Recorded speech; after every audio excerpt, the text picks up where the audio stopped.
Hey guys, so today I want to talk about the technology behind carbon capture and storage because it's complex at the same time fascinating. And we're going to dive into the different technologies that make CCS possible and understand how they work to capture carbon emissions. Sounds interesting for you? Stay tuned.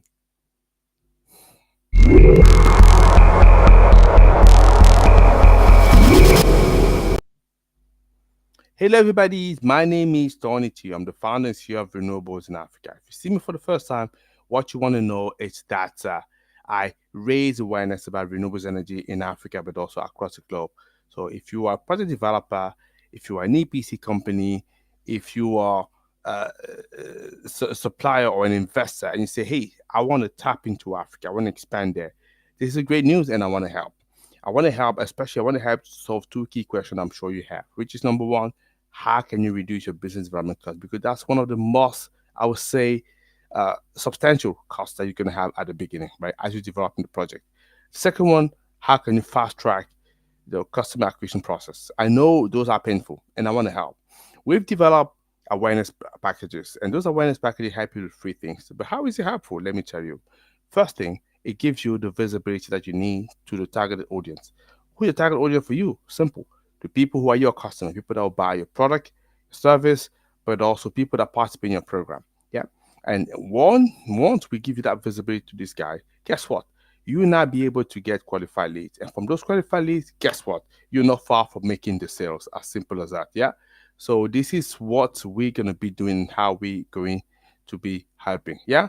So that is what I wanted to say. So today we're talking about the technology behind the CCS. So the carbon capture technology. So the different one I mentioned that in the previous video. They have the post, pre-combustion, and also oxy-fuel combustion.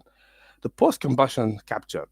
So this method captures CO2 after fossil fuel have been burned. Yeah, it would involve scrubbing the exhaust gases using solvent that absorb the CO2. And this approach can be retrofitted to existing power plant, making it a flexible option. And then you have the pre-combustion capture. So in the pre-combustion capture, fossil fuel are gasified to produce syngas. Syngas is a mixture of hydrogen and CO2. So the CO2 is separated, yeah, before combustion, and that will allow the hydrogen to be used as a clean fuel. So that's why we call it pre-combustion capture. And then you have the oxy-fuel combustion. So this process burns fossil fuel in pure oxygen rather than air, producing flue gas that is primarily CO2 and water vapor. So the CO2 can be easily separated after the water vapor is condensed. Yeah, that's what we see. So let's talk about now the transport technologies. So CO2, it's typically transported via pipeline. And the most economical option for large volume and distance, yeah, that's why we use that. So for offshore storage, you have CO2 that can be transported, by ships. Yeah, and transport infrastructure need to be carefully planned to ensure that we have both safety but also efficiency, because CO2 must be kept at a very high pressure and low temperature during the transit. So you got to be very careful what you do with that.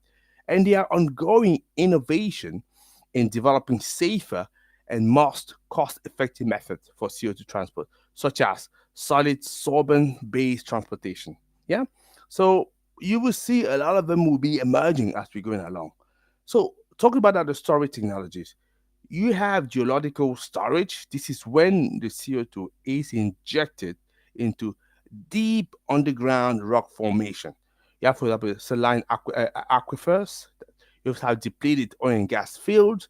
You also have an unminable coal seams. Yeah, so that's the geological storage. You have the enhanced oil recovery process, EOR. You may or may not have heard of it.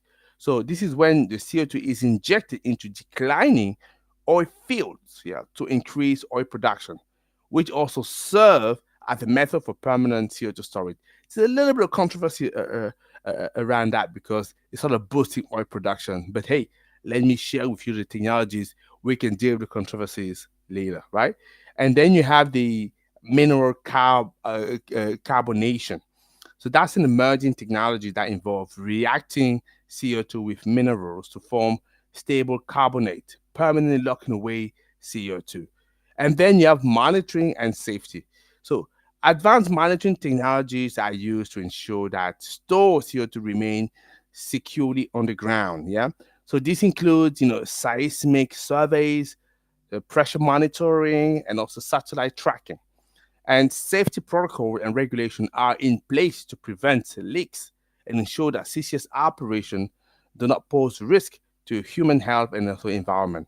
So CCS technology represent a very powerful tool in our climate change arsenal.